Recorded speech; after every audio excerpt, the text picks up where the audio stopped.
आज एक ऐसी खबर आपको बताने जा रही हूं जिसे सुनकर आपके होश उड़ जाएंगे। ये खबर आपके लिए बहुत जरूरी है क्योंकि आप भी गूगल और जीमेल इस्तेमाल करते हैं। हर एक छोटे बड़े काम के लिए गूगल पर सर्च करते हैं। वॉशिंगटन पोस्ट ने खुलासा किया है कि गूगल इस्राइल और फिलिस्तीन जंग में प्राइवेसी के साथ खिलवाड़ कर रहा था। सही सुना आपने।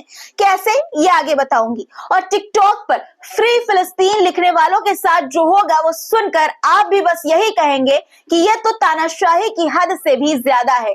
यह भी आपको बताऊंगी आज कि यूनाइटेड नेशन में अमेरिका के होने वाले राजदूत एलिस स्टेफनिक ने कौन से ऐसा बयान दे दिया जिससे इस्राइल और फिलिस्तीन का मसला और भी ज्यादा उलझ सकता है। दिखाएंगे आपको तस्वीरें गजा की कि कैसे गजा में इस्राएली फौजियों के छुटे और बचे हुए मिलिट्री साजो सामान, जीपों और बख्तरबंद गाड़ियां गजा के लोगों के जश्न का नया जरिया है। साथ ही ये भी बताएंगे कि गजा में सीजफायर के बाद अपने वतन लौट रहे गजावासी को किस चेक पॉइंट पर रोका गया, किसने और क्यों रोका, और गजा जंगबंदी के बाद इस्राइल ने फिलिस्तीन के ही किस हिस्से पर शुरू किया है मिलिट्री ऑपरेशन, ये भी आपको बताऊंगी। इस्राइल के इस मिलिट्री ऑपरेशन से आग बबूला हुए हमास और अल कुद्स ब्रिगेड ने क्या कुछ कहा है, ये भी बताऊंगी। और 2 महीने बाद लेबनानी आर्मी कहां पहुंची, इसकी भी तस्वीरें आपको दिखाऊंगी। इसलिए पूरा वीडियो जरूर देखिएगा क्योंकि सुबह सुबह आपके लिए बेहद बड़ी और बेहतरीन खबरें चुन चुन कर लेकर आई हूँ। दोस्तों, वीडियो शुरू करने से पहले गुजारिश की लाइक जरूर कर दिया करिए वीडियो को और शेयर भी जरूर कर दिया करिए अपने दोस्तों और रिश्तेदारों के साथ, और चैनल को सब्सक्राइब कर लीजिए। उसके अलावा दोस्तों, कमेंट में अपनी राय भी जरूर लिखा करिए। आपके कमेंट पढ़ के बहुत खुशी होती है जब आप हौसला अफजाई करते हैं, तारीफें करते हैं। तो चलिए अब शुरू करते हैं वीडियो। द लाइव टीवी, सच सबसे आगे। आदाब दोस्तों, मेरा नाम है मुस्बा खान और आप मुझे द लाइव टीवी पर देख रहे हैं। अमेरिका में राजपाट बदल गया है तो लहजे, बोल और अंदाज भी बदल गए हैं। यूनाइटेड स्टेट ऑफ अमेरिका की बागडोर अब रिपब्लिकन के हाथों में है। सब कुछ नया है। प्रेसिडेंट नए, प्रेसिडेंट की कैबिनेट नई, कमेटी नई, एम्बेसडर नए। दोस्तों, यूनाइटेड स्टेट में अमेरिका के नए होने जा रहे राजदूत एलिस स्टेफनिक ने एक बयान देकर अपने इरादे साफ कर दिए हैं, या कहें कि अमेरिका के इरादे साफ कर दिए हैं। इस बयान से इस्राइल और फिलिस्तीन का मुद्दा कैसे हल होगा, यह भी बहुत हद तक साफ हो गया है।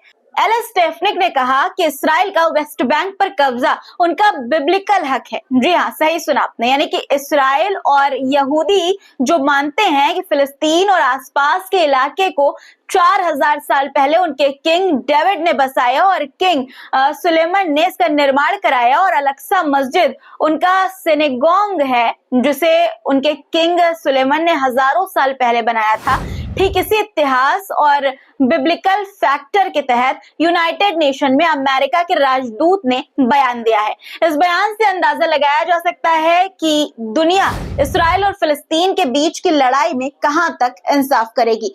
दुनिया के तमाम देशों पर अपने सुपर पावर होने का एहसास कराने वाले अमेरिका की यही सोच है और आने वाले वक्त में यही पॉलिसी होगी।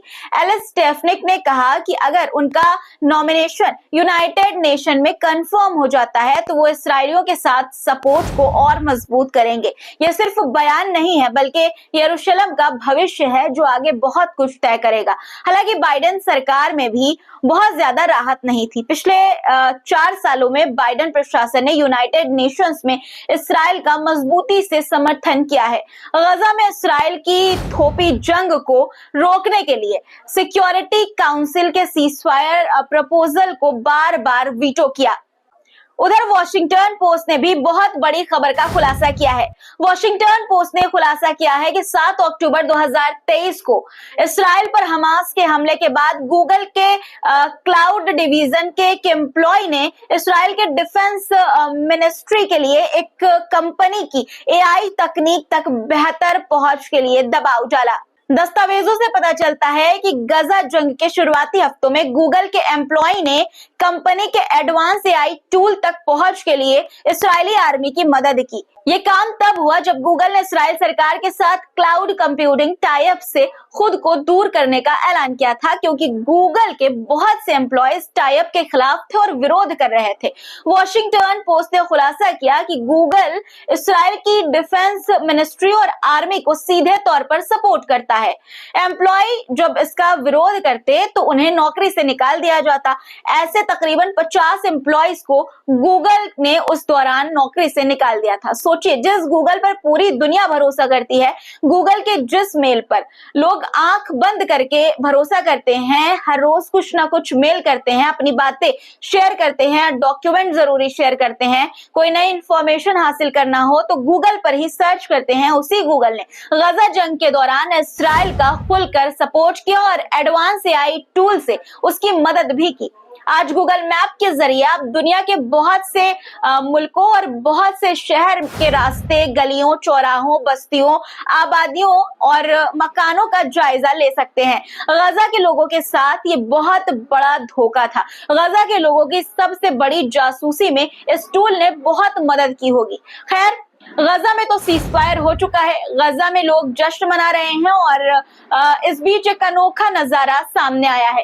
गजा में इस्राएली फौजियों के जो छूटे और बचे हुए मिलिट्री साजो सामान है, वो गजा के लोगों के लिए तफरीह और जश्न का नया जरिया बन गए हैं। जी हाँ, क्योंकि गजा के लोग जब खुद पर हुए जुल्म के बारे में सोचते हैं तो उन्हें इस्राएली फौजियों के टूटे सामान और जो उखड़े कदम हैं, जो उनके बिखरे हुए, टूटे हुए साजो सामान है, उनकी गाड़ियां हैं, उनके हथियार हैं, तो उसे देखकर उन्हें खुशी होती है और ये लोग फौजी गाड़ियों, जीपों और टैंकों पर चढ़कर जश्न मनाते हैं। देखिए आप ये वीडियो कि किस तरह से लोग जश्न मना रहे हैं इस्राइल के गाड़ियों पर चढ़कर।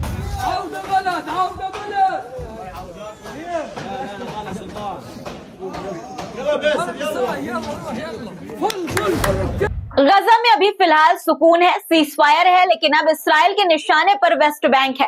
वेस्ट बैंक में इस्राइल ने एक बार फिर बड़ा मिलिट्री ऑपरेशन शुरू किया है। इस्राइली फौज ने वेस्ट बैंक के जेनिन कैंप में बड़ी कार्रवाई की है। इस कार्रवाई में आईडीएफ के दर्जनों फिलिस्तीनियों को मार दिया है, जबकि 40 से ज्यादा जो शदीद है उनके जख्मी होने की खबर है। बेंजामिन नेतन्याहू कहते हैं कि जेनिन में आतंकवाद को खत्म करने के लिए इस्राइल की सिक्योरिटी कैबिनेट ने मिलिट्री ऑपरेशन लॉन्च किया है। नेतन्याहू ने बताया कि इस ऑपरेशन का नाम आयरन वॉल रखा गया है। इसमें इस्राइली फौज, पुलिस और सिक्योरिटी एजेंसी शिन बेट शामिल है।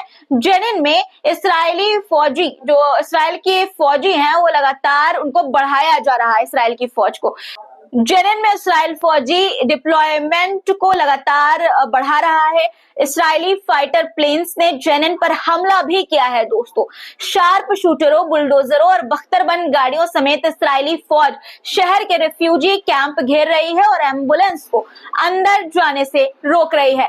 हमास ने भी इसके जवाब में एक बयान जारी किया है। हमास ने वेस्ट बैंक के नौजवानों से अपील की है और कहा है कि इनकलाबी नौजवानों, एकजुट हो जाओ और हर मोर्चे पर दुश्मन से लड़ने के लिए तैयार रहो। इस्लामिक जिहाद संगठन ने भी इस्राएली हमलों के सामने मोर्चा खोल दिया है।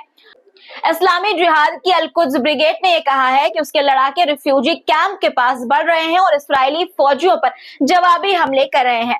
अल-कुद्स ब्रिगेड ने भी एक बयान जारी किया है और कहा है कि हम पूरे वेस्ट बैंक में अपने लोगों से अपील करते हैं कि वो हर तरह से इस जुल्म का सामना करें, इसराइलियों के नापाक इरादों को नाकाम करें और दुश्मन को वेस्ट बैंक में पीछे हटने और हार कबूल करने के लिए मजबूर करें। अल-कस्साम ब्रिगेड ने एक वीडियो भी जारी किया है जिसका टाइटल है कि कब्जे वाले जेरूशलम पर 2 M75 मिसाइलों से बमबारी की गई है और गजा पट्टी के नॉर्थ में बेत हुनैन में फौजी कार्रवाइयों के दौरान दुश्मन के ठिकानों और कंट्रोल रूम को तबाह कर दिया गया है। जो वीडियो जारी किया गया है वो आपको मैं दिखाना चाहती हूँ। देखिए आपकी स्क्रीन पर वीडियो।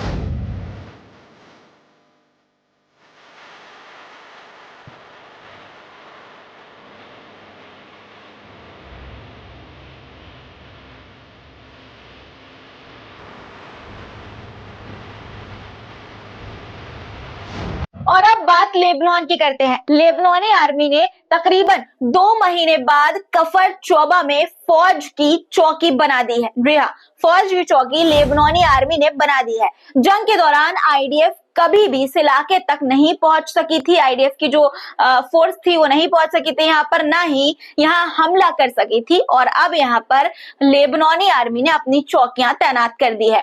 और गजा में जंगबंदी के बाद लोग अपने घर में लौटने के लिए बेकरार हैं। लंबी कतारें हैं। तस्वीरें पहले मैं आपको दिखाती हूँ, उसके बाद बताऊंगी आपको कि किस तरह से जो इस्राइल है अभी यहाँ पर परेशान कर रहा है फिलिस्तीन के लोगों को, उन लोगों को जो अपने घर लौटना चाहते हैं। देखिए तस्वीरें आपकी स्क्रीन पर। देखा आपने किस तरह से लंबी कतार में जो फिलिस्तीनी लोग हैं, जो अपने देश, अपने मुल्क जाना चाहते हैं, अपने वतन जाना चाहते हैं, लेकिन यहाँ पर वो फंसे हुए हैं। सैकड़ों फिलिस्तीनी जेरूशलम जाने के रास्ते में कलादिया मिलिट्री चेक पॉइंट चौकी पर फंसे हुए हैं, क्योंकि इस्राएली ऑक्यूपेशन अथॉरिटी ने चेक पॉइंट पर जो रिस्ट्रिक्शन है वो बढ़ा दिया है।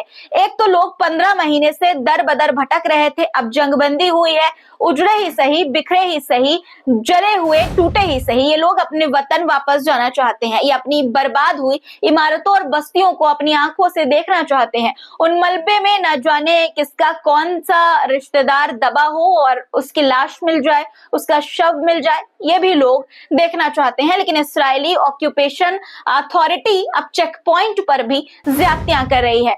इन्हें इन्हीं के मकान में नहीं जाने दिया जा रहा है, वो जाने नहीं देना चाहती। यानी दोस्तों, सीजफायर तो खत्म हो गया, लेकिन जो इस्राइल की जो तानाशाही है, जो उसकी जबरदस्ती है, वो अभी भी जारी है। और आखिर में एक ऐसी खबर जिससे आपके होश उड़ जाएंगे। गूगल की कहानी तो आपने सुन ली, मैंने आपको बताया कि किस तरह से गूगल ने हमारी प्राइवेसी के साथ खिलवाड़ किया। अब टिकटॉक का कारनामा भी सुन लीजिए। अब अगर किसी ने टिकटॉक पर फ्री फिलिस्तीन का वीडियो डाला या फिर टिकटॉक पर इस तरह का टाइटल लिया, तो वीडियो को ऑटोमेटिक रिमूव कर दिया जाएगा। यह है दुनिया का दोहरा चेहरा, यह है दुनिया की मक्कारी। दुनिया ताकतवर के साथ खड़ी रहती है और मजलूम को उसका हक भी मांगने नहीं देती, साथ देना तो दूर की बात है। इस खबर पर आपकी क्या राय है दोस्तों, कमेंट में जरूर लिखिएगा। आज के मुद्दों को आप कैसे देखते हैं, अपनी राय मुद्दों पर जरूर लिखा करिए कमेंट बॉक्स में। और वीडियो अभी तक देख रहे हैं और वीडियो पसंद आई हो तो लाइक जरूर कर दीजिए, चैनल को सब्सक्राइब भी कर लीजिएगा और शेयर भी वीडियो को कर ही दीजिएगा। फिर मुलाकात होगी आपसे शाम को, तब तक के लिए खुदा हाफिज। द लाइव टीवी, सच सबसे आगे।